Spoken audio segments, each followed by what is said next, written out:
গনু আর সোনাই আজকে খুব খুশি। গনু আর সোনাই আজ ডিম্মার বাড়িতে এসছে। ওরা এখন হইচই করছে, ওরা খুবই আনন্দিত আজকে। আর এই আনন্দে আজকে আমরা বাড়িতে হাঁড়িতে মাটন কষা বানাবো।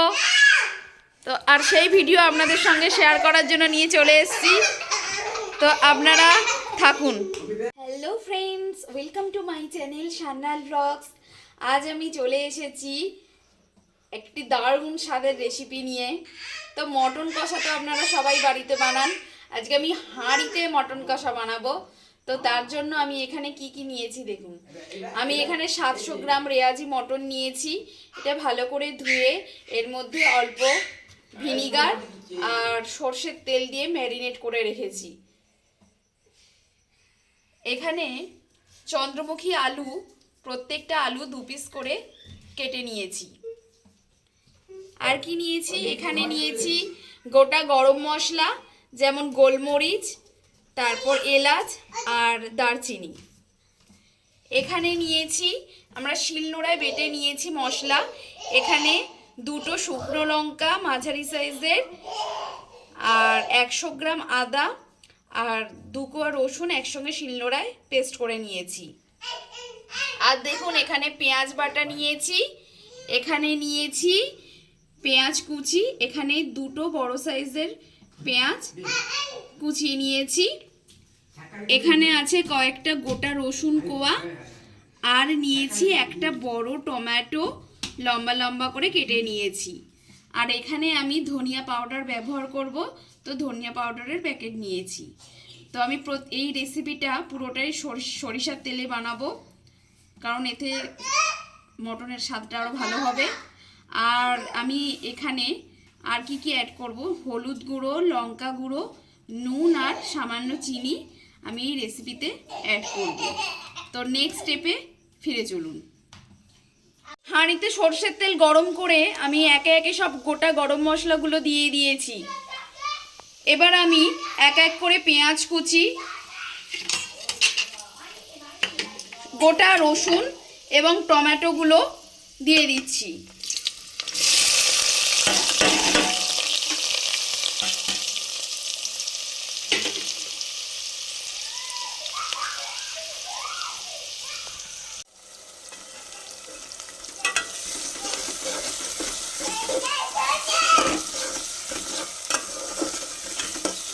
পেঁয়াজ কুচি, টমেটো এবং গোটা রসুন আমি ভালো করে ফ্রাই করে নিচ্ছি।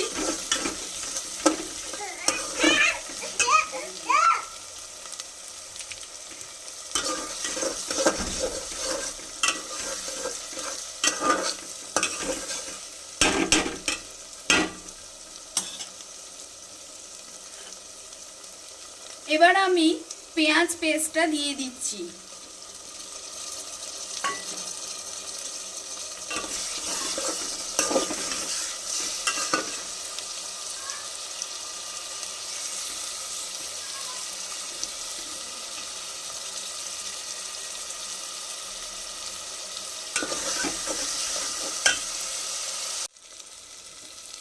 পেঁয়াজ টমেটো ভালোভাবে ফ্রাই হয়ে গেছে। তো আমি এখন শিলনোড়াতে যে মশলাটা বেটেছিলাম, শুকনো লঙ্কা, আদা আর রসুন 2 কোয়া, তার সঙ্গেই আমি চিনি আর হলুদ আন্দাজ মতো অ্যাড করে নিয়েছি। তো সেইগুলো আমি এখন হাঁড়িতে দিয়ে দেব।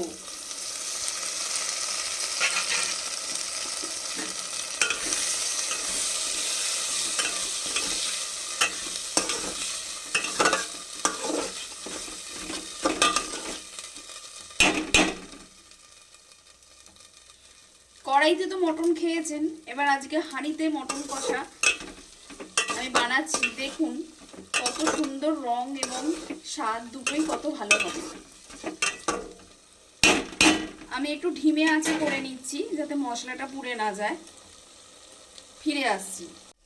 দেখুন মশলা থেকে আস্তে আস্তে তেল ছেড়ে আসছে। তো আমি এবার মটনটা হাঁড়িতে দিয়ে দেব।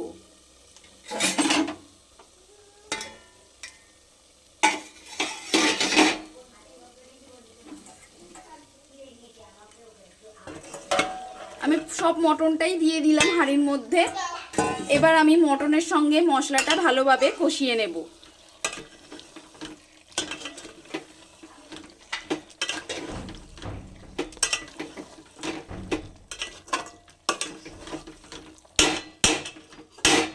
আমি এটা একটু ধিমে আঁচে করব, তাতে মটনের স্বাদটা আরো ভালো হবে। তো আমি এবার এখন মটনটা ঢাকা দিয়ে দিচ্ছি। মটনটা অল্প আঁচে কষিয়ে নিচ্ছি। কালারটা শুধু বেরোচ্ছে, দেখুন আপনারা, পুরো লাল টকটক করছে। তো আমি এর মধ্যে এখন লবণটা দিয়ে দেব।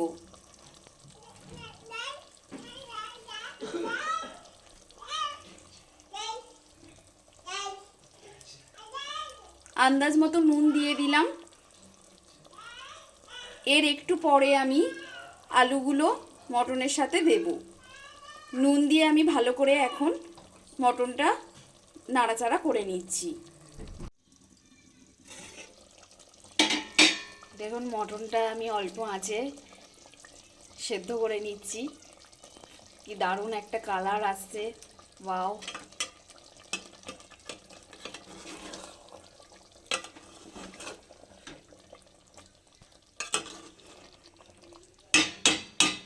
আমি এখানে আলুটা আরও কিছুক্ষণ পরে দেব, কারণ চন্দ্রমুখী আলু একটু নরম হয়, তো না হলে আলুগুলো যখন মটনটা রেডি হয়ে আসবে গলে যাবে।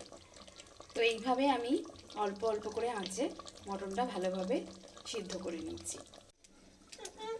আলুগুলো সব এবার আমি হাঁড়ির মধ্যে দিয়ে দিচ্ছি।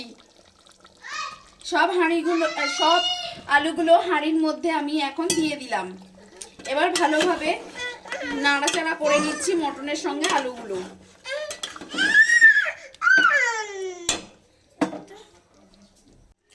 ফ্রেন্ডস, আমি এখন হাঁড়ি ঢাকা খুলে দেখে নিচ্ছি মটন ভালোভাবে বয়েল হয়েছে কিনা। ওয়াও, কি দারুণ একটা গন্ধ বেরিয়ে এলো। তো লাল লাল আর একটু ঝালঝালও হয়েছে। মটন হাঁড়িতে তৈরি মটন রেসিপিটা আপনাদের দেখাচ্ছি। ভালো লাগলে অবশ্যই লাইক কমেন্ট করবেন, আর প্লিজ চ্যানেলটা তো অবশ্যই সাবস্ক্রাইব করে নেবেন। আর আমি এখন একটা মটন আর একটু গ্রেভি তুলে নিচ্ছি অল্প করে, মটনটা ভালোভাবে বয়েল হয়েছে কিনা দেখাবার জন্য।